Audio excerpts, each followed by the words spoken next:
Hello, my wonderful grandchildren. This is Grammy Sammy, and I'm going to read you some of my favorite books. This one's called Just Plain Fancy by Patricia Polacco. She's one of my favorite authors, and she even drew the pictures. And she signed it, too, in 1993. Just Plain Fancy.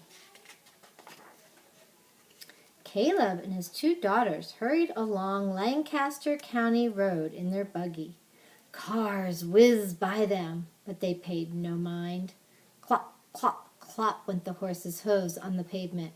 "Papa," Naomi asked, "why don't we have a car like the English?"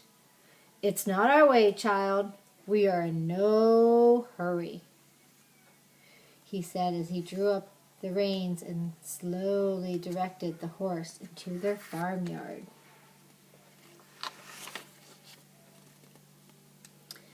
As Naomi and Ruth searched the fields for eggs laid outside the hen house, they spotted a very unusual egg nestled in the tall grass down the drive and behind the hen house next to the road. "This egg looks different from any I have ever seen," Naomi said quietly. "It's still warm. Let's put it in Henny's nest." "This one needs to be hatched." She gently picked up the egg and eased it into her basket. Although it was a little bigger than Henny's other eggs and a little darker in color, Naomi gently tucked the egg into the nest while Henny and Ruth looked on. "You're so good with chickens," Ruth chirped. "I just know you're going to get your white cap this year. Mama says you're ready." Naomi was proud of her chickens and the way she raised them. The elders were coming for Working Bee, or Frolic, in the coming summer, and Naomi wondered whether her parents might present her with the white cap on that day. Her thoughts were interrupted by Ruth's voice. "Ain't we pleasured?" she said. "You wanted something fancy, and now you got it." As the days passed, Naomi and Ruth checked Henny's nest constantly. Every day they peered over the edge of the crib, watching for signs of cracks in the shells. Then one day the eggs hatched. "Look at that little chick from the fancy egg," Naomi, Ruth squealed.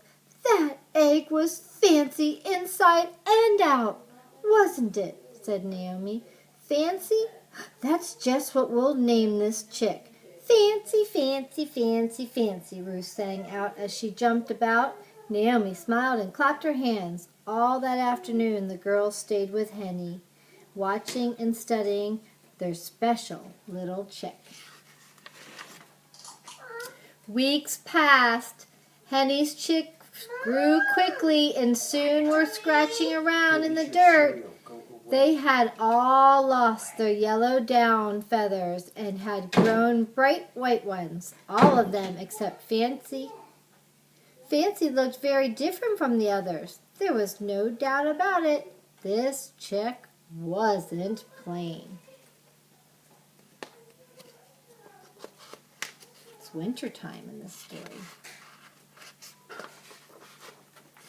As soon as the day they were finished, the girls ran into the hen house. "What are we going to do?" Ruth asked. "Fancy is too fancy to be Amish."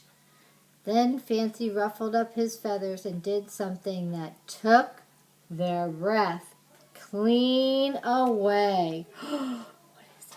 Let's see. Oh my goodness, it's so exciting.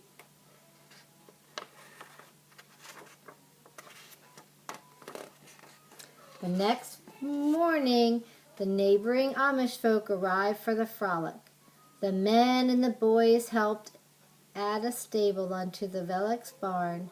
They worked hard in the sun while the women folk cooked and gossiped. Naomi and Ruth helped serve the food, pour lemonade, and thread needles for the women who were quilting. This should have been a happy day for them, but the girls were not pleasured because they were sad with worry about Fancy.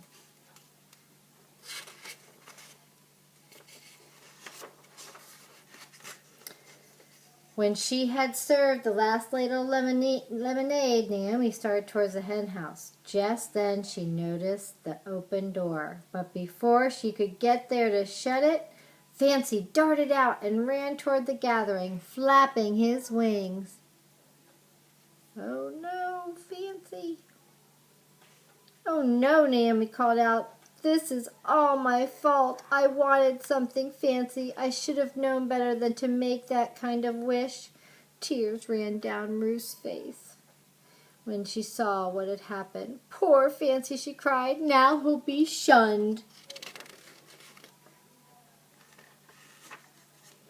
Over, under, around, and through, Naomi ran after Fancy, trying to catch him before anyone noticed.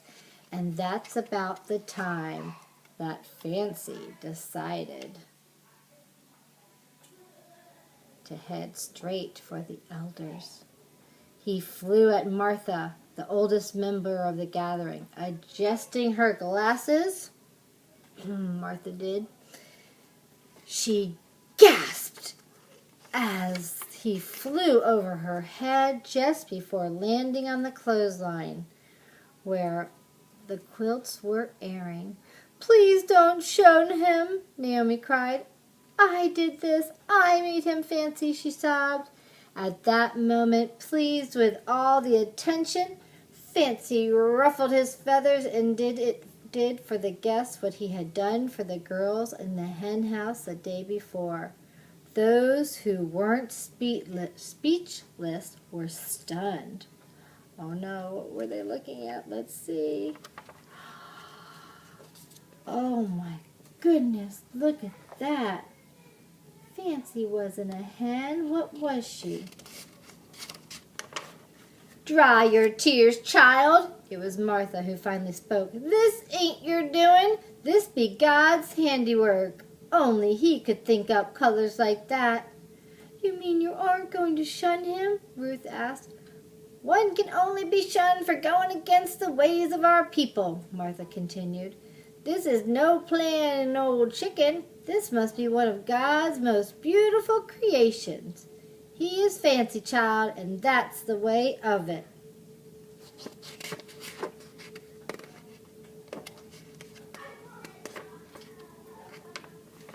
And although no one ever quite knew how Fancy came to be hatched by Henny, it was never questioned.